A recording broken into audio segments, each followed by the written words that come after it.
Et la Chine a déclaré que son armée était disposée à travailler avec l'armée russe pour renforcer la communication et la coordination stratégique, a annoncé hier le ministère chinois de la Défense.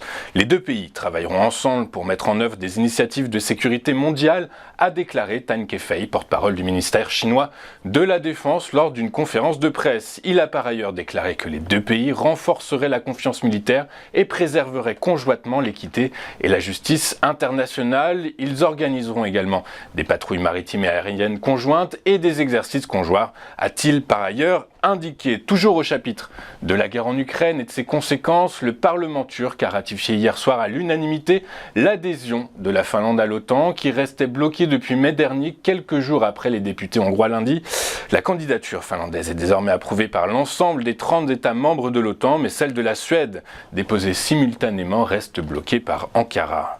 La secrétaire au Trésor américain, Janet Yellen, a déclaré hier que la réglementation bancaire et les règles de surveillance américaines devaient être réexaminées à la suite des faillites de la Silicon Valley Bank et de la Signature Bank afin de s'assurer qu'elles tiennent compte des risques actuels du système bancaire. Madame Yellen a également appelé à une réglementation plus stricte du shadow banking en pleine croissance. Ainsi, elle a précisé qu'il serait judicieux de revoir les exigences en matière de fonds propres des banques et de renforcer la surveillance des banques de petites et moyennes tailles dont les actifs sont inférieurs à 250 milliards de dollars. Enfin, la secrétaire au Trésor a précisé qu'il est important que les autorités réglementaires américaines examinent si les régimes de surveillance et de réglementation actuels sont adaptés aux risques auxquels les banques sont confrontées aujourd'hui. Toujours aux États-Unis, l'étau se resserre autour de Donald Trump. Un grand jury d'un tribunal de New York a voté l'inculpation au pénal de l'ancien président dans une affaire d'achat du silence d'une actrice de film X en 2016, selon plusieurs médias américains,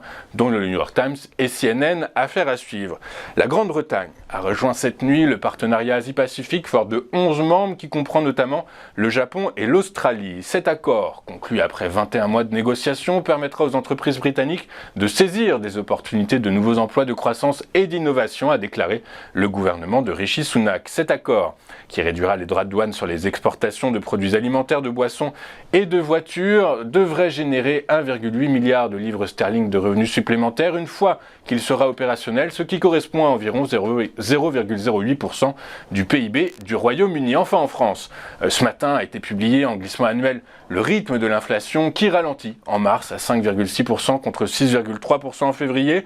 Cependant, notons que l'indice des prix à la consommation harmonisé selon les normes européennes, qui permet les comparaisons avec les autres pays de la zone euro, s'inscrit quant à lui en hausse de 6,6% sur un an à fin mars, contre 7,3% à fin février, un niveau légèrement au-dessus des attentes du consensus qui l'estimait à 6,5%.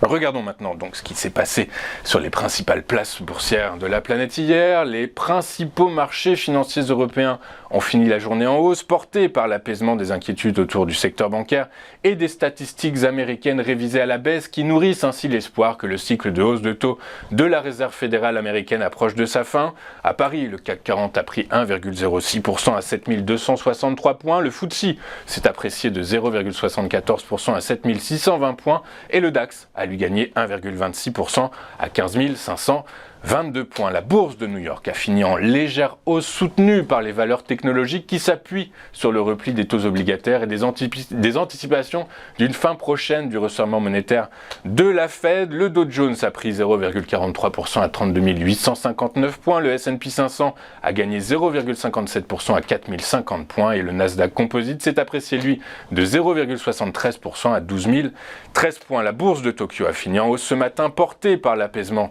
des inquiétudes concernant la crise bancaire et par la faiblesse du yen. Le Nikkei a gagné 0,93% à 28 041 points.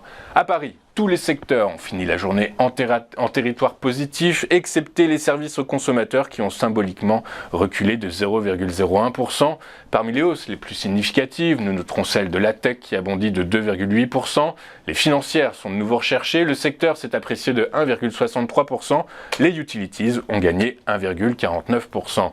Dans le détail maintenant, le groupe de maisons de retraite Orpea a fini en tête du SBF 120 et ce après 4 séances dans le rouge. Simple effet de rattrapage sur le titre qui perd malgré tout 11,84% sur les 5 dernières séances. A l'inverse, Biomérieux ferme la marche sur le SBF 120. Le titre enchaîne une 3e séance dans le rouge et perd plus de 5% sur les 5 dernières séances. Les rendements des taux souverains dans la zone euro ont progressé hier à l'heure de la clôture à Paris et ce suite à la publication des données sur l'inflation allemande, une inflation toujours élevée et supérieure aux attentes du consensus. Le Bund à 2 ans plus sensible à une hausse des taux courts a bondi de 12 points de base à 2,742% et celui à 10 ans a pris 6 points de base à 2,362%. Les rendements des bons du Trésor américain à 2 ans ont pris 3 points de base à 4,11%. Sur le Forex, la perspective d'une divergence entre les politiques monétaires de la Fed et celles de la BCE et de la Bank of Japan pèse sur le dollar. En effet, pour les investisseurs, il semble plus probable que la fin du cycle de hausse des taux aux États-Unis soit plus proche qu'en Europe où l'inflation reste bien ancrée dans l'économie réelle. En outre, le retour de l'appétit pour le risque a été favorable à l'euro qui a pris 0,49% à 1,0901 $. Les prix du pétrole se sont légèrement appréciés hier, portés par des signes d'augmentation de la demande venue des États-Unis, le blocage de l'approvisionnement depuis le nord de l'Irak, mais aussi par la possible baisse de l'offre russe. Le baril de Brent de la mer du Nord pour livraison mai s'est apprécié de 0,41% à 78,60 $. Enfin, son équivalent, le baril de WTI pour livraison de même mois gagnait lui 1,92% à 74,37 $. Enfin, sur le marché des monnaies virtuelles, le Bitcoin a cédé 1,04% à 28 098 $ et l'Ethereum a lui reculé de 0,39% à 1793 $ l'unité. Nous allons marquer une toute première pause dans cette édition du 31 mars et juste après, nous allons retrouver en duplex Antoine Quesada. Antoine qui va commenter pour nous l'ouverture de la séance à Paris. À tout de suite sur Téléfinance.